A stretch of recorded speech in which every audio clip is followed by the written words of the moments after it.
ሰላም ሰላም፣ ጤና ይስጥልን ውድ የጋት ሚዲያ ቤተሰቦች እንደያላችሁበት ሀገር የሰዓት አቆጣጠር እንደምን አላችሁ? እንደምን ቆያችሁኝ?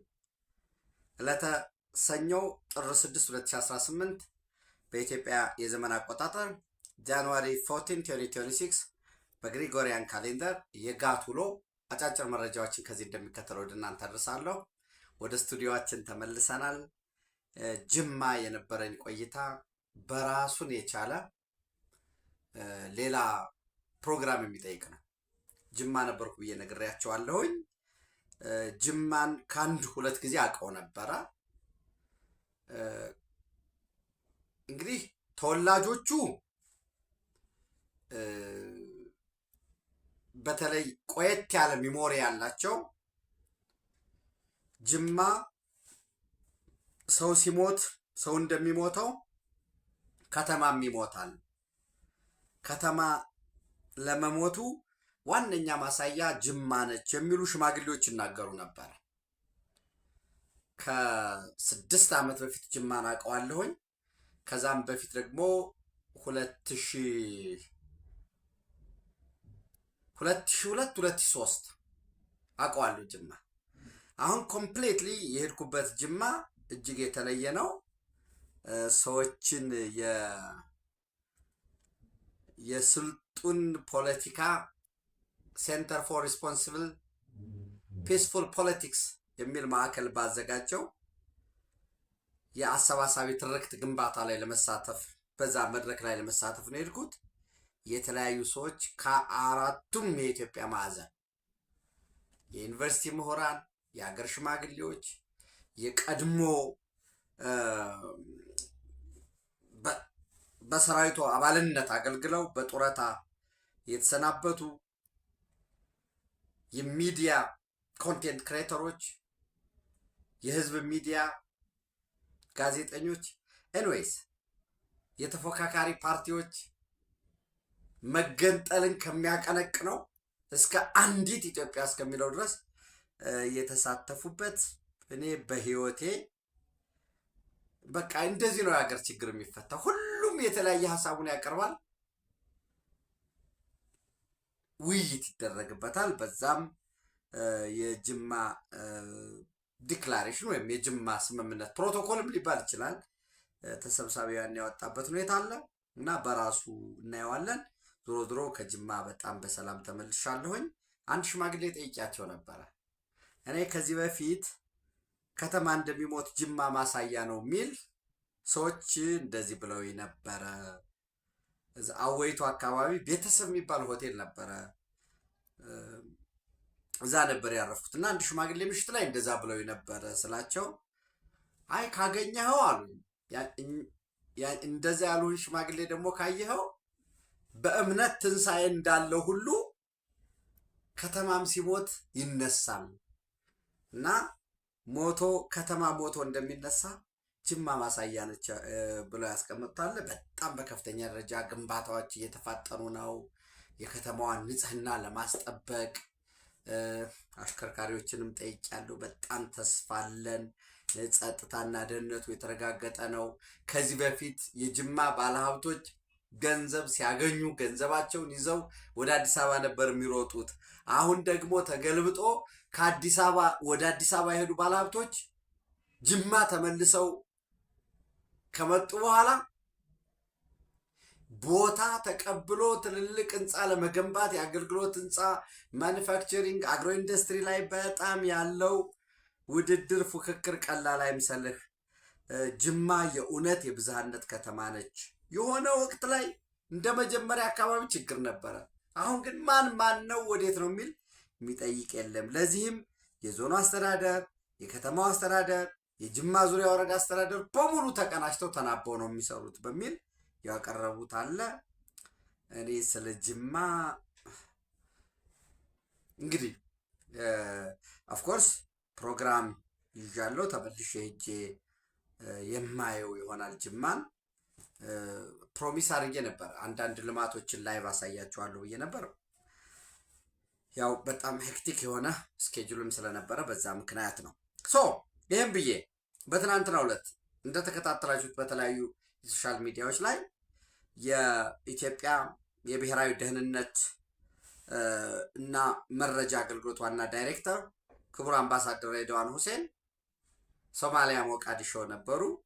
እንደምታውቁት እንግዲህ ሶማሊያ ሞቃዲሾ የጸጥታ ሁኔታው አስተማማኝ አይደለም በሚል የቻይና የውጭ ጉዳይ ሚኒስትር ዋንጊ ትተውት ሳያርፉ ነው የቀሩት። ግን በክቡር አምባሳደር ሬድዋን ሁሴን የኢትዮጵያ የመረጃና ደህንነት አገልግሎት ዳይሬክተር ወደ ሞቃዲሾ አምርተው ከሶማሊያ አቻቸው መሐድ ሳላድ ጋራ የሶማሊያ ናሽናል ኢንተለጀንስ ኤንድ ሴኪሪቲ ኤጀንሲ ዳይሬክተር ከመሐድ ሳላድ ጋር በሁለትዮሽ የጸጥታና ደህንነት ጉዳዮች መክረዋል።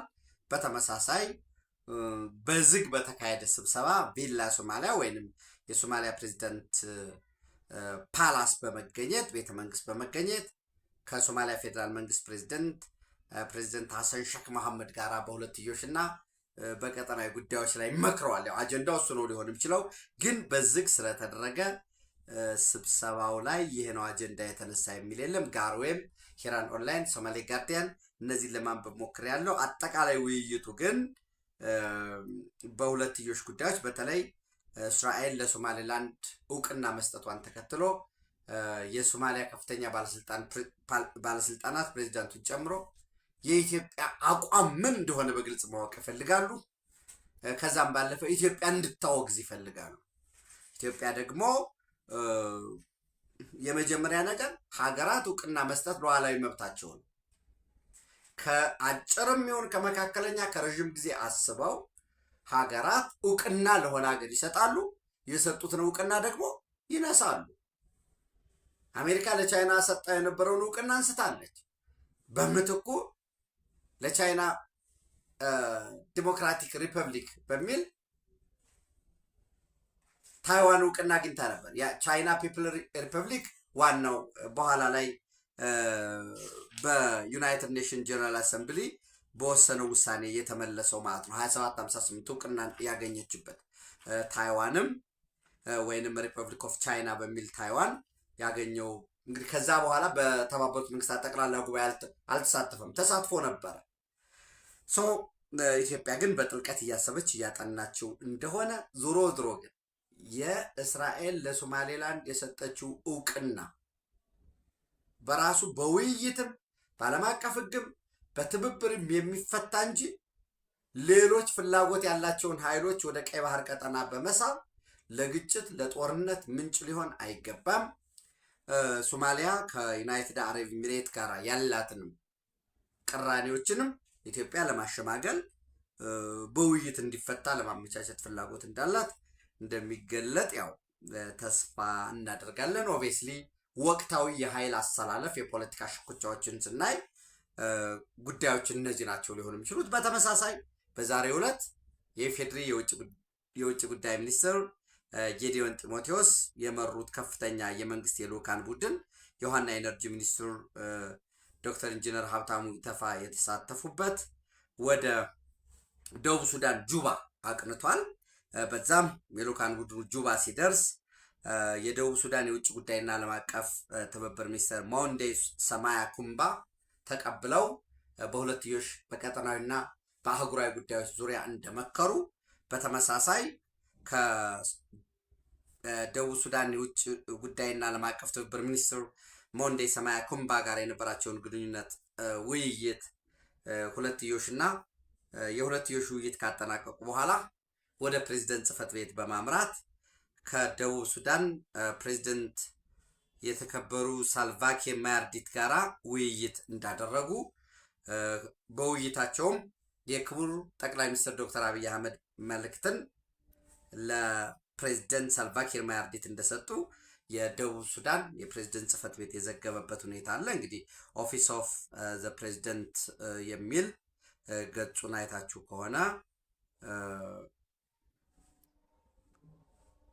ኦፊስ ኦፍ ዘ ፕሬዝደንት ሪፐብሊክ ኦፍ ሳውት ሱዳን በሚል የተቀመጣለ። በዚህም እንግዲህ በክቡር ጠቅላይ ሚኒስትሩ በመልእክታቸው የመጀመሪያው ፎርማል እንደምታውቁት ሰላምታ ነው የሚጠየቀው። ከዛ በመቀጠል በሁለትዮሽ ጉዳዮች ላይ የኢትዮጵያና የደቡብ ሱዳን የቀደመ ግንኙነት ለማደስ በመሰረተ ልማት፣ በንጹህ መጠጥ ግንባታ፣ በሰው ሀብት ልማት ብዙ የደቡብ ሱዳን ተማሪዎች ኢትዮጵያ ውስጥ ትምህርታቸውን ይከታተላሉ። የመጀመሪያ ሁለተኛ ዲግሪ አሁን ደግሞ ከፍ አድርጎ በሶስተኛ ደረጃም በፒኤችዲ ደረጃም ትምህርት የመስጠት ፍላጎት አለ። በተለይ በዚህ ከዛ ባለፈ የመሰረተ ልማት ግንባታ ኦፍ ኮርስ አስቀድሜ እንዳልኳችሁ የመንገድ ግንባታ ከዛ ባለፈ ደግሞ ከመንገድ ግንባታው ባለፈ በጋራ የጸጥታና የደህንነት ጉዳዮች በተለይ ሰፊ ድንበር እንደመጋራታቸው ሁለቱም ደግሞ አሁናዊ በሁኔታቸው ላንድ ሎክድ በመሆናቸው የጅቡቲ ኢትዮጵያ ሳውት ሱዳን እና ኡጋንዳ ኮሪደር አለ። ደሱ ኮሪደር የሚባለው ፕሮጀክቶች አሉ። ደቡብ ሱዳን ነዳጇን ታወጣና ሄግሊግ የሚባል በደቡብ ሱዳን እና በሱዳን ድንበር ላይ ሄግሊግ የነዳጅ ማጣሪያ አለ። እዛ ተጣርቶ ነው ወደ ፖርት ሱዳን የሚጓጓዝ።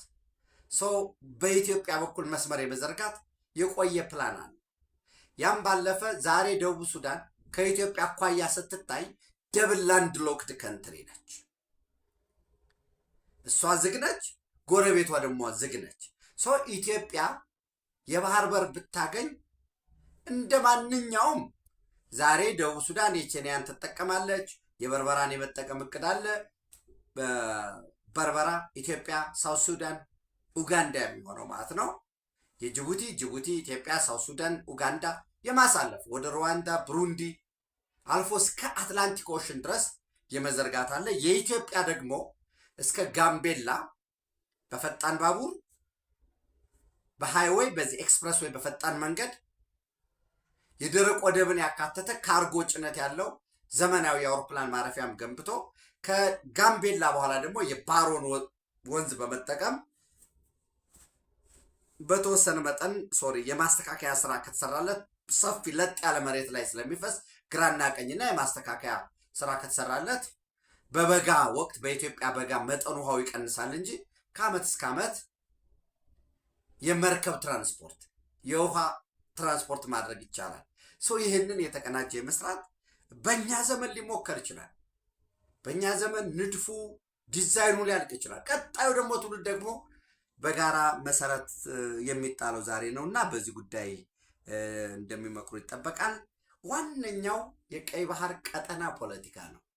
የኢፌዴሪ ጠቅላይ ሚኒስትር ወደ ጅቡቲ ሄደው ከጅቡቲ ፕሬዝዳንት እስማኤል ኦማር ጉሌህ ጋር ሲመክሩ፣ አንድ የብሔራዊ ደህንነትና መረጃ አገልግሎት ዳይሬክተር ክቡር አምባሳደር ሬድዋን ሁሴን ወደ ሶማሊያ ሞቃዲሾ ሄደው ከሶማሊያ አቻቸው እንዲሁም ከሶማሊያ ፌዴራል መንግስት ፕሬዝዳንት ሐሰን ሼክ መሐመድ ጋር ሲመክሩ ከጅቡቲ ወደ ሶማሊያ ዘንድ 3 ወደ ደቡብ ሱዳን አሁን የሚቀረው ወደ ሱዳን ልዑክ ይሄዳል። ሆፕፉሊ የጠቅላይ ሚኒስትሩ የምስራቅ አፍሪካ ጉዳዮች አማካሪ አቶ ጌታቸው ረዳ ያሉበት ሌሎችም የመረጃና ደህንነት አገልግሎት ወታደራዊ ሚሊተሪ አታሺዎች ከፍተኛ ፖለቲካ ተወካዮች ባሉበት ፖርት ሱዳን የነበረው የሱዳን ማዕከል ወደ ካርቱም ሄዷል። ወደ ካርቱም አንድ ይኖራል። በዛው ሶማሌላንድ ባለው ቆንስላ በኩል ከሶማሌላንድ ጋር ውይይቶች ይካሄዳሉ። የውጭ ጉዳይ ሚኒስትር ዴታ ክቡር አምባሳደር ሀደር አበራ እስራኤል ነበሩ። በዛ ከጌዲዮን ሳምና ከሌሎች የእስራኤል ከፍተኛ የመንግስት ባለስልጣናት ጋር ተወያይተዋል። ዘናሽናል እንግዲህ በዘገባው ይዞት እንደወጣው ደግሞ በደንብ በስፋት እናይበታለን። ዘናሽናልን ብቻ ሳይሆን ሌሎችንም ደግሞ የሚዲያ ተቋማትን በደንብ እናያለን። ምንድን ነው የሚለው? ግብፅ ሶማሌላንድ የሀገርነት እውቅና ማግኘቷ ከኢትዮጵያና ከኤርትራ ጋር አክሲስ በመመስረት ወደ ቀይ ባህር የእስራኤል ጦር መጥቶ የኢትዮጵያ ኢንተረስት ሊጠበቅ ይችላል በሚል ፍርሃትና ስጋት ሶማሊያ ውስጥ ያላትን ወታደራዊ ፕሬዘንስ እያሰፋች ነው የሚል ጽሑፍ ይዞ ወጥቷል። ዛሬ ኢጅፕት ኤክስፓንድስ ሚሊተሪ ጎልስ ኢን ሶማሊያ አፍተር እስራኤል ሶማሊላንድ ሪኮግኒሽን በሚል ካይሮ ፊርስ ብሬክ አዌይ ሪጅን ኩድ ሄራልድ እስራኤል ኢትዮጵያን አክሲስ ኢን ዘ ሆርን ኦፍ አፍሪካ። ሶማሌላንድ እንደ ምቹ እውቅና አግኝታለች። ሶማሌላንድ እውቅና በማግኘቷ ምክንያት ሐሰን ሼክ መሐመድ የአረብ ሀገራትና ቱርክን አስተባብሬ በጉልበትም ቢሆን ሶማሌላንድን ጨፍልቄ እቆጣጠራለሁኝ የሚል አለ። አልሸባብም ጥቃት ይፈጽማል የሚል በተደጋጋሚ እየወጣ ያለ መረጃ አለ። በነገራችን ላይ አልሸባብ ትናንት ምሽት ላይ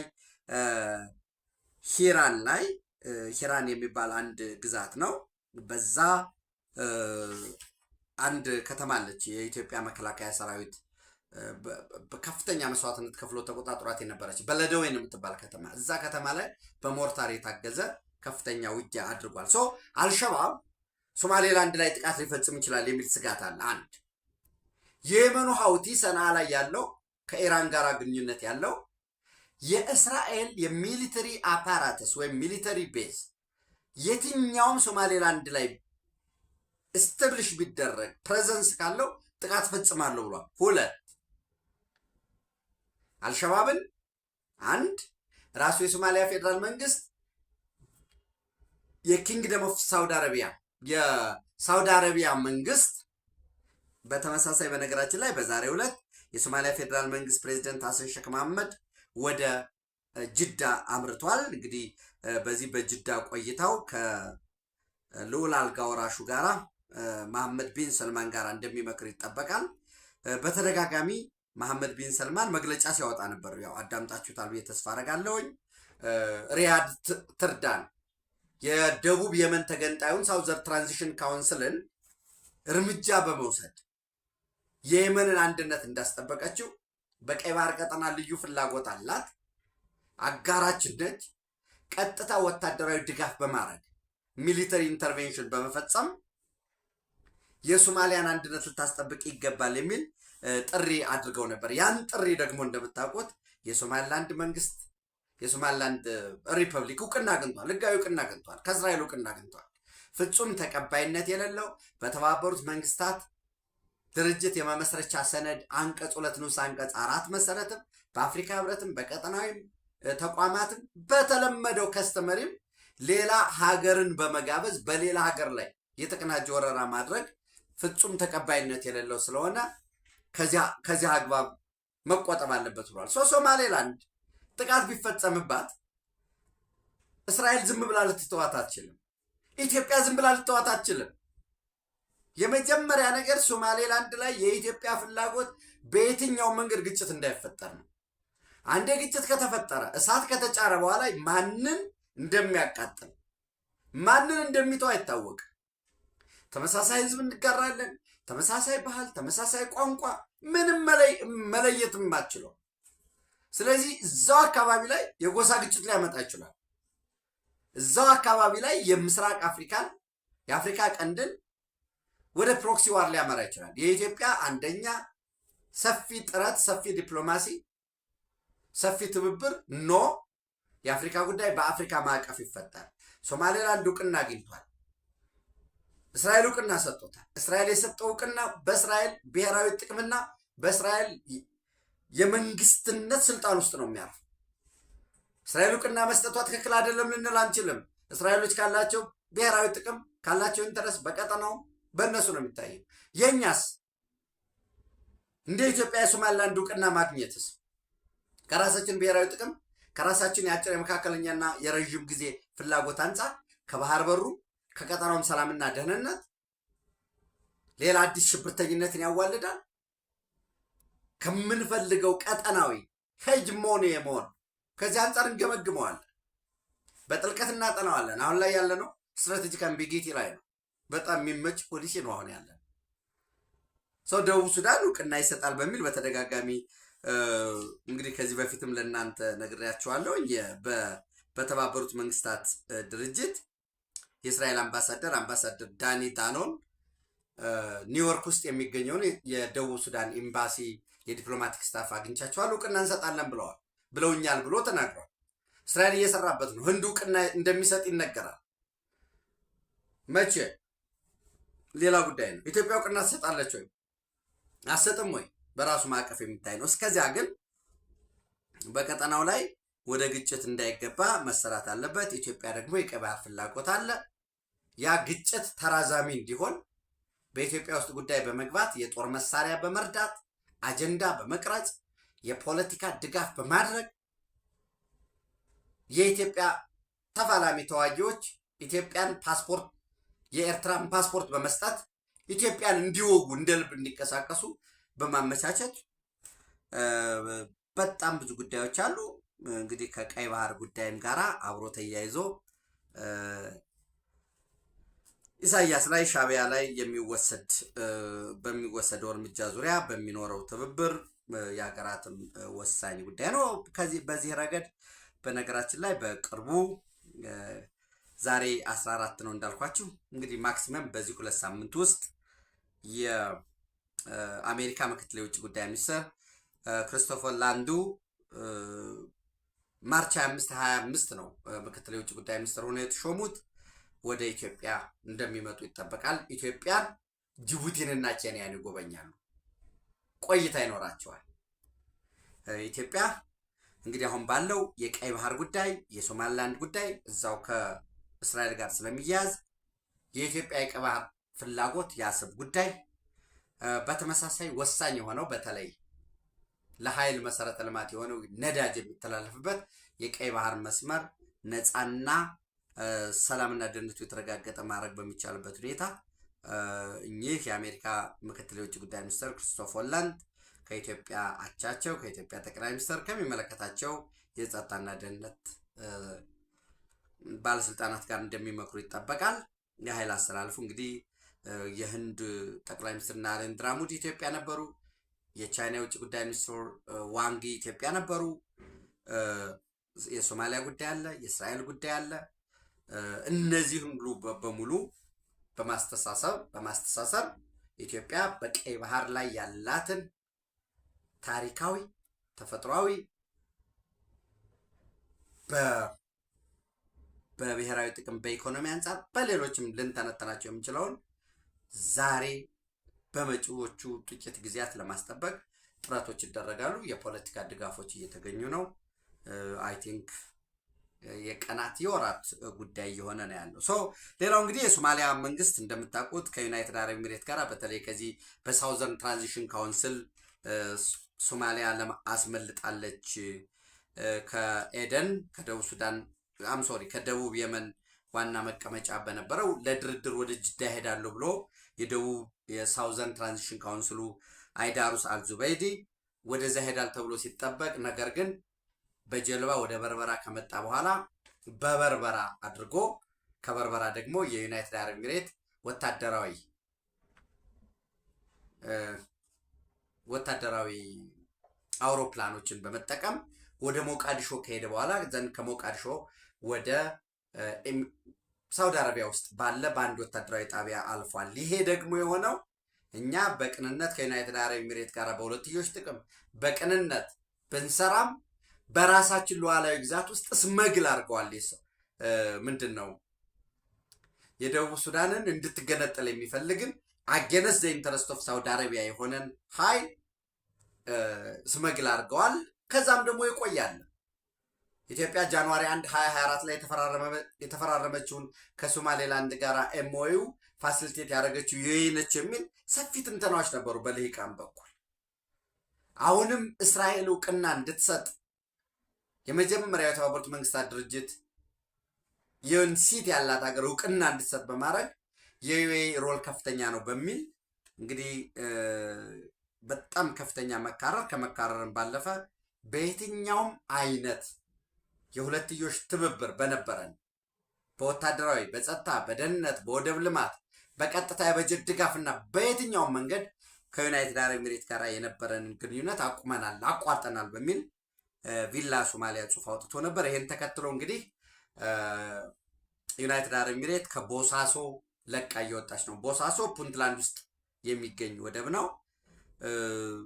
በዛ ያሉ የጸጥታና ደህንነት ሰራተኞቿን የሚሊተሪ አፓራትስን እየጫነች እየወጣች ነው። በቀን 3 ትልልቅ አውሮፕላኖች በረራ ይታያል የሚል በቪዲዮ ፉቴጅ የተደገፈ እየወጣ ነበር። ነገር ግን በዛሬው ዕለት የዲፒ ወርልድ ዋና ስራ አስፈጻሚ በርበራ ወደብ ውስጥ ምንም የተፈጸመ ነገር የለም፣ ስራችንን እየሰራን ነው የሚል ሪፖርት አውጥተዋል ወይንም ቃለ መጠይቅ ሰጥተዋል። እኛ የበርበራ ወደብን ወደ 424 ሚሊዮን ዶላር ገደማ በማውጣት መሰረተ ልማቱን አስፋፍተነዋል። ያንን ማስፋፋት ብቻም ሳይሆን ተጨማሪ የስራ ዕድል፣ ተጨማሪ ጥቅም በቀጠና ውስጥ ተወዳዳሪ ለመሆን በሚያስችል መልኩ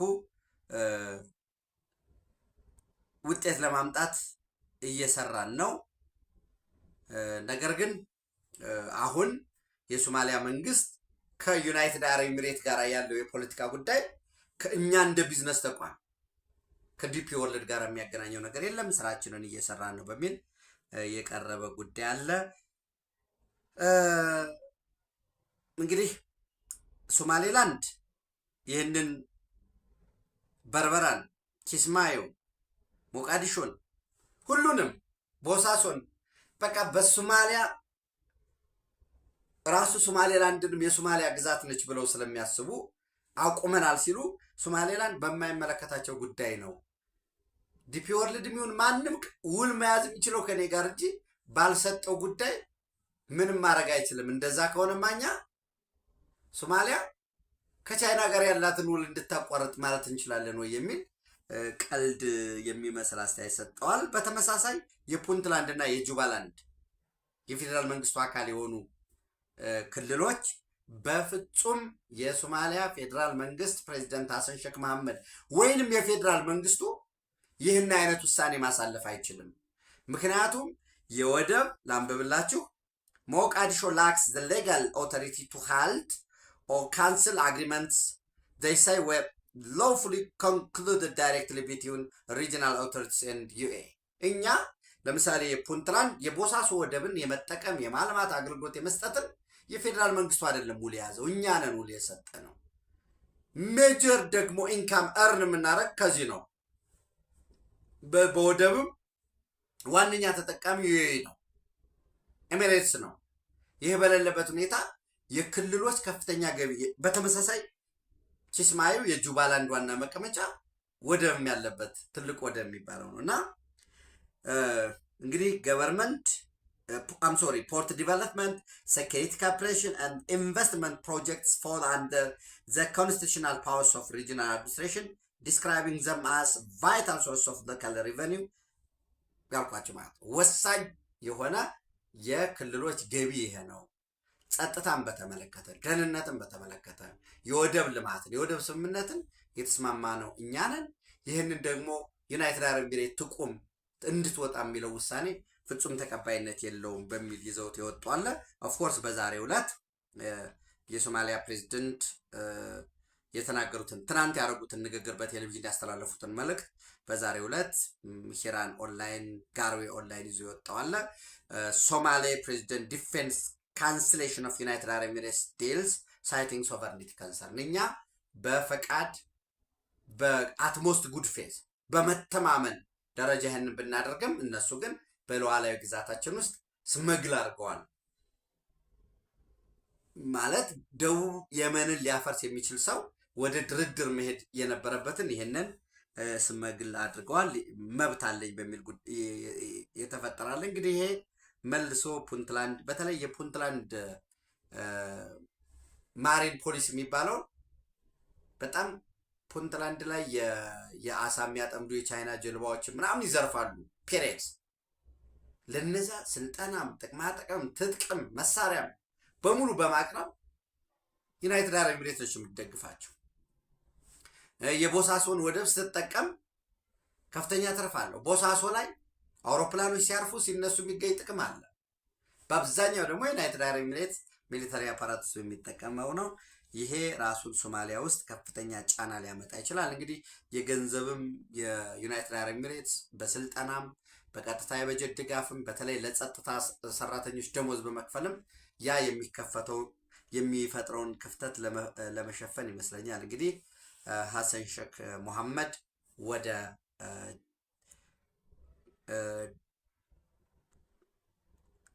ሳውዲ አረቢያ ጅዳ ያቀኑ። በንግግራቸው ምን ሊሆን ይችላል የሚለውን አብረን የምናየው ነው የሚሆነው። ድሮ አጠቃላይ የቀይ ባህር ቀጠና አንከር ስቴት የሆነችዋ ኢትዮጵያ የተፈጠረውን ችግር መልሶ ለማርገብ ይህንን ግጭት እንዳጋጣሚ በመጠቀም በተለይ አስቀድሜ እንዳልኳችሁ ግብፅ ምቹ ሁኔታ እንዳይፈጠር ሰፋፊ ጥረቶች እየተደረጉ ነው። በዚህ ሰፋፊ ጥረቶች የሚሰራው ስራ የሌለው 35 ዓመት ወንበር ላይ የተቀመጠ ግን ይሄ ነው የሚባል ለኤርትራ ህዝብም ልማት ያላመጣ ለቀጠናውም በሙሉ ጦርነት ሲቀፈቅፍ የኖረው ሐሰን ሼክ መሐመድ አምሶሪ ኢሳያስ አፈወርቂን ማርጂናላይዝ የማድረግ ሐሰን ሼክ መሐመድም በቀጠናው ውስጥ ያለውን ማለት መንቀዥቀዡን ቆም አድርጎ ሰከን ብሎ የውስጥ ጉዳዩን እየተመለከተ ወደ ውጤት እንዲበቃ ሰፋፊ ስራዎች እየተሰሩ ነው ያሉት። ኢትዮጵያ በክብር ለዘላለም ትኑር። ተጨማሪ መረጃዎችን በማሰባሰብ በጋት ዕለታዊ በኢትዮጵያ ሰዓት አቆጣጠር ምሽት ወደ እናንተ 1 ተኩል ላይ እንደርሳለን። ታንኪዩ